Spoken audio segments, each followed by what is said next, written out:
म्हणजे एक लहानपणीचा एक किस्सा मला आठवतो की ज्यावेळेला आम्हाला निबंध वगैरे लिहायचा असायचा किंवा वक्तृत्व स्पर्धा असायची आणि असं जर ऑन द स्पॉट जर उभं करायचं म्हटलं तर आमचा सर्वात आवडतीचा विषय होता आई. कारण मेन फायदा या विषयाचा असा आहे की पाठ करायची गरज नाही पडत.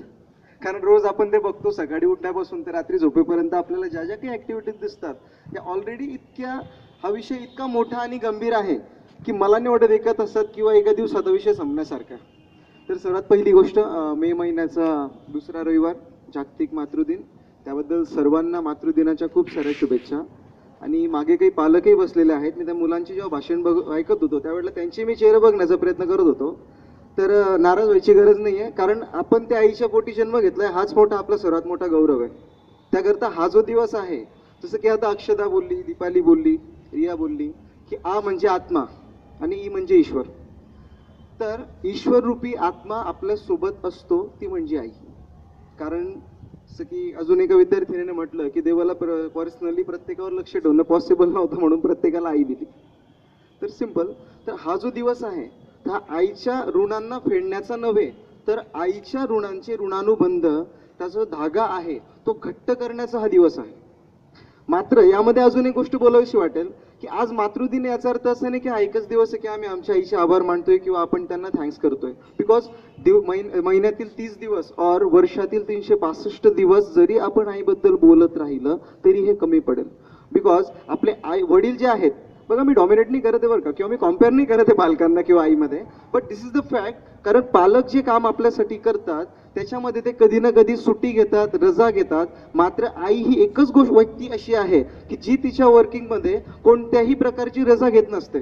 इव्हन गावाला जरी जायचं म्हटलं तर सकाळी 5 वाजेला उठून त्या आधी डबा तयार करते, माझ्या मुलाला शाळेत जावं लागेल, माझ्या मिस्टरांना ऑफिसला जावं लागेल, ते सर्व गोष्टी ती करते. 2 दिवसाचं जे काही फ्रीजमध्ये बनवून ठेवेल, जे काही कपडे असेल ते धुवून ठेवेल, म्हणजे पुढचे 2 दिवस जर मी नसेल, पहिली गोष्ट तर 2 दिवस जाण्याचा विचार मम्मी करतच नसतात, हा पहिला गोष्ट आहे. पण जरी जायची जर वेळ आली तर या सर्व गोष्टींची जी कमतरता आपली भासू नये या गोष्टीचा जी आहे तरतूद करून, व्यवस्था करून आई एखादी डिसिजन घेत असते.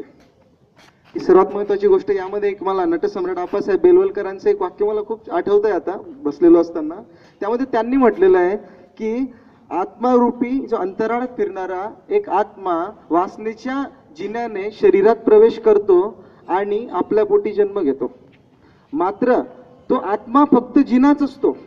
मात्र त्या आत्म्याला शहाडा मासाचं जे कापड आहे ते चढवण्यासाठी एक आई आपल्या मासातील मांस, आपल्या शरीरातील रक्त पाजून त्याला हे जीवन दाखवते आणि मरणप्राय यातना सहन करून. तर ही जी आहे ही खूप मोठी बाब आहे, विचार करण्यासाठी बाब आहे. मात्र यामध्येच आपले जे काही मित्रमैत्रिणी इथं बसलेले आहेत, आपल्या आईच्या खांद्याच्या थोडे वर गेले की त्यांना असं वाटायला लागतं की आपल्या आईला काहीच नाही कळत. बऱ्याचदा आम्ही कदाचित आमच्याकडूनही काही चुका झाल्या, कारण हे एज असं असतं ना की जेव्हा शिकून घेण्याची इच्छा पण खूप असते आणि आपल्याला असं वाटतं की आपल्याला खूप काही येतं. तर त्यावेळेला आपण म्हणतो आपल्या आईला, आई तुला गप्प बस, तुला काही कळत नाही, जर कळत नसेल ना तर तू बोलत नको जाऊ.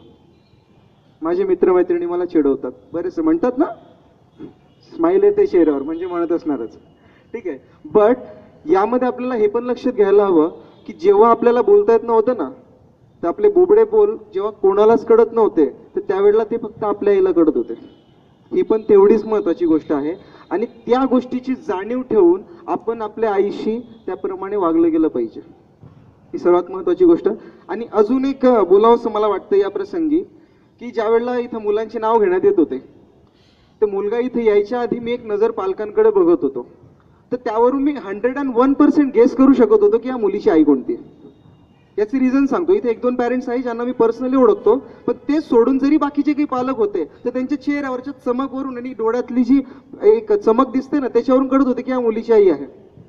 इव्हन ज्या वेळेला मतानी ना, आय थिंक तिने जेव्हा तिच्या आईला बोलवलं, जेव्हा तिची एंट्री झाली तेव्हाच मी निखिलला बोललो, बघ ती तिची आई ती आहे म्हणून. आणि नेमकं तिने ते बोलवलं, त्याला ते प्रूफ झालं की सर बरोबर बघतात म्हणून. तर ही एक कॅपॅसिटी आहे, हीच एक गोष्ट आहे की जी डोळ्यांनी दाखवू शकते आपली माया, ती फक्त आई आहे. कारण ताटातली भाकर, खिशातला पैसा, घालायला कपडे, शाळेची फीस हे कोणीही देऊ शकतं, पण आपल्या शरीरातून रक्तच पाजून आपल्या मुलांना मोठं फक्त आई करू शकते. ही गोष्ट सगळ्यांना माहीत आहे, ही वेगळं बोलण्याची गरज नाही. आणि मी इतका मोठा पण नाही की आईबद्दल बोलेन, फक्त मी माझ्या भावना व्यक्त करतो. दुसरी गोष्ट, या कॅम्प संदर्भात मला इथं बोलवण्यात आलं. ॲक्च्युली हा मदर्स डे आहे, तरी सुद्धा मला इथे बोलवण्यात आलं, याबद्दल मी आमचा खूप जास्त आभारी आहे. कारण आम्हाला आमच्या आईचं ॲप्रिशिएट करण्याची कधी जास्त चान्सेस नाही मिळाला. इव्हन ज्या वेळेला लास्ट टाइम एक जी मुलगीच्या डोळ्यात अश्रू आले, त्यामुळे तिने एक वाक्य बोलले की मला माझ्या आईबद्दल बोलण्याची संधी दिली, याबद्दल मी आभारी आहे. म्हणजे प्रत्येक मुलाला वाटते त्याच्या आईबद्दल बोलावंसं, पण त्याला तो प्लॅटफॉर्म मिळत नाहीये. आणि ही गोष्टीची जाणीव आईला खूप चांगल्या प्रकारे आहे. हेच कारण आहे की ती 24 तास आपल्याला असताना दिसते. इवन ॲप्रिशिएशन ही गोष्ट अशी आहे की ती जर एखाद्याला मिळाले नाही तर ॲप्रिसिएशन न मिळाल्यामुळे खूप सारे मोठे मोठे वाद होतात, खूप सारे दंगे होतात, खूप सारे प्रॉब्लेम्स होतात, भांडणं होतात. का तर मी ते काम केलं नाही पण माझं नाव घेतलंच गेलं नाही. बऱ्याचदा आम्ही कार्यक्रमात बऱ्याचशा शाळांमध्ये माझी व्याख्यानं वगैरे होतात, त्यावेळेला मी बोलत असतो की एखादे शिक्षक हळूच आमच्याकडे येतात किंवा जे काय ऑर्गनायझर असतील, सर या कार्यक्रमाची पूर्ण व्यवस्था मी केली बरं का, पण बघा त्यांनी माझं नाव नाही घेतलं. बट याच ठिकाणी जर आपण फॅमिली बघायला म्हटलं तर इव्हन ज्या मुलाला जन्म देण्यापासून तर त्याला वडण लावण्यापासून तर प्रत्येक गोष्टीमध्ये ज्या व्यक्तीचं नाव हात आहे, ती आई त्या मुलीच्या किंवा मुलाच्या नावामागे सुद्धा आपलं नाव लावण्याची अपेक्षा ठेवत नाही. यापेक्षा जास्त त्यागाची गोष्ट काय म्हणता येईल आपल्याला? ही सर्वात मोठी गोष्ट आहे. तर त्याकरता मी आधी म्हटलो की हा विषय खूप मोठा आहे, त्याकरता इथंच संपवतो. दुसरी गोष्ट, अजून एक कौतुक करावंसं वाटेल की स्पेशली गर्ल्ससाठी हा कॅम्प अरेंज करण्यात आला.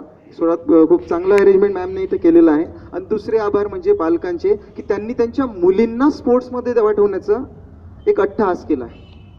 कारण बघा, मी कॉम्पेअर नाही करत मुलगा किंवा मुलगीमध्ये, बोथ आर सेम, बिकॉज आम्ही सर्वांनाच सेम पद्धतीने घेतो. आणि आमची जी मेरिट लिस्ट असते, जी आम्ही एक्झामिनेशन होते मंथनची, त्यामुळे मॅक्झिमम जी नंबर आहेत ते मुलींचे असतात. आणि प्रत्येक मेरिट लिस्टमध्ये मुली जास्त हे सर्वांना माहीत आहे. पण स्पोर्ट्स फील्ड हे असं आहे की ज्यामध्ये मुलीही त्याच प्रकारे खांद्याला खांद्या लावून वर जाऊ शकतात जेवढे मुलं करतात. आणि या डिसिजनला तुम्ही आई लोक एक चांगलं सिद्ध करत आहात, त्याबद्दल मी सर्वांचे आभार मानतो.